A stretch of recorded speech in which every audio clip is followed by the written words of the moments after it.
আসসালামু আলাইকুম প্রিয় দর্শক, আপনারা যে যেখান থেকে আমার এই ভিডিওটি দেখতে পারতেছেন, আমি সবাইকে জানাই আন্তরিক শুভেচ্ছা এবং অভিনন্দন। এই যে আজকে একটি ঘাসের জমিতে আসলাম। এই ঘাসটার নাম হচ্ছে জারা ওয়ান হাইব্রিড ঘাস। এই ঘাসটা বর্তমানে বাংলাদেশের একটি আলোড়ন সৃষ্টিকারী ঘাস। এই ঘাসটা চায়না থেকে ডক্টর জহিরুল ইসলাম স্যারের মাধ্যমে আমাদের এই বাংলাদেশে এসেছিল। দেখেন, এই ঘাসটা কিন্তু মিষ্টি। এই ঘাসটা কিন্তু চায়নার মানুষে কিন্তু এই ঘাসের রসটা কিন্তু খেয়ে থাকে, চিবিয়ে রস খেয়ে থাকে। এটা হচ্ছে সেই জারা ওয়ান হাইব্রিড ঘাস। তো দেখেন, জারা ওয়ান হাইব্রিড ঘাসটি যদি আপনারা জমি চাষ করে যদি একবার রোপণ করেন, একবার রোপণ করলে কমপক্ষে 5 থেকে 6 বছর পর্যন্ত আপনারা এই ঘাসটি গরু ছাগলকে খাওয়াতে পারবেন। এই দেখেন, যেই ঘাসটা এই যে একবার কাটবেন, এই যে জারা ওয়ান ঘাসটি একবার কাটবেন, কাটার পরে দেখেন, এই যে দেখেন এটার পাশ দিয়ে কিন্তু আগে কাটা হয়েছিল। দেখেন এই ঘাসটাও কিন্তু আপনার কত সুন্দর করে প্রতিটা ঝোপা থেকে কিন্তু আপনার ঘাস বের হচ্ছে। আপনারা কিন্তু দেখতেই পারতেছেন, প্রতিটা ঝোপা থেকে কিন্তু ঘাস বের হচ্ছে।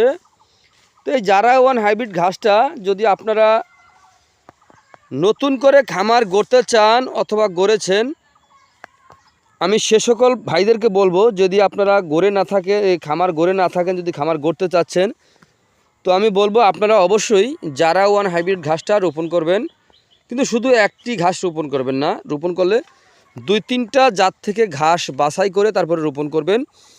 দেখা যাচ্ছে আপনার এক একটা জিনিস কিন্তু আপনার প্রত্যেকটা দিন কিন্তু বেশি একটা সুবিধা মনে হয় না, কিন্তু আপনার যদি 2-3 আইটেমের ঘাস যদি আপনার থাকে, তাহলে কিন্তু আপনার গরু অথবা ছাগলকে আপনারা পর্যাপ্ত পরিমাণ ঘাস খাওয়াতে পারবেন। এক এক দিন এক এক ধরনের ঘাস খাওয়াতে পারবেন।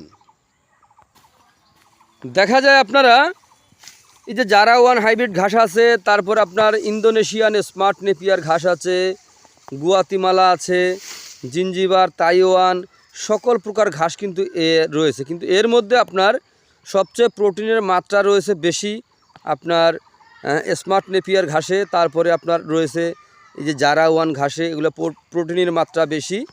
কিন্তু আপনার দেখা যায় যেই ঘাসটা লোকে যে গুয়াতিমালা ঘাস, ওটার ভিতরে আপনার ক্যালসিয়ামের মাত্রাটা বেশি রয়েছে। তো যদি আপনারা এরকম ঘাসের যদি চাষ করতে চান, তাহলে জমি চাষ করার পূর্বেই ভালো মানের বীজ সংগ্রহ করবেন, মানে কাটিং সংগ্রহ করবেন। তাহলে কিন্তু আপনার গবাদি পশুকে খুব সহজে আপনি এই ঘাসটি খাওয়াতে পারবেন। পাতাযুক্ত ঘাস, এই ঘাসে দেখেন কত সুন্দর ঘাস। এরকম ঘাস থাকলে কিন্তু আপনার গবাদি পশু পালন করতে কোনো অসুবিধা হবে না। তো প্রিয় বন্ধুরা, আপনারা যে যেখান থেকে আমার এই ভিডিওটি দেখতে পারতেছেন, যদি আপনাদের এই জারা ওয়ান হাইব্রিড ঘাসের অথবা স্মার্ট নেপিয়ার ঘাসের, গুয়াতিমালা, জিঞ্জিবার, তাইওয়ান ঘাসের যদি কাটিংয়ের প্রয়োজন হয়, তাহলে আমার স্ক্রিনে দেওয়া নাম্বারে যোগাযোগ করবেন।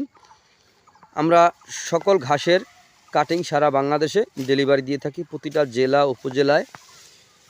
তো আপনারা যে যেখান থেকে আমার এই ভিডিওটি দেখতে পাচ্ছেন, তো আপনারা সকলে ভালো থাকবেন। আল্লাহ হাফেজ।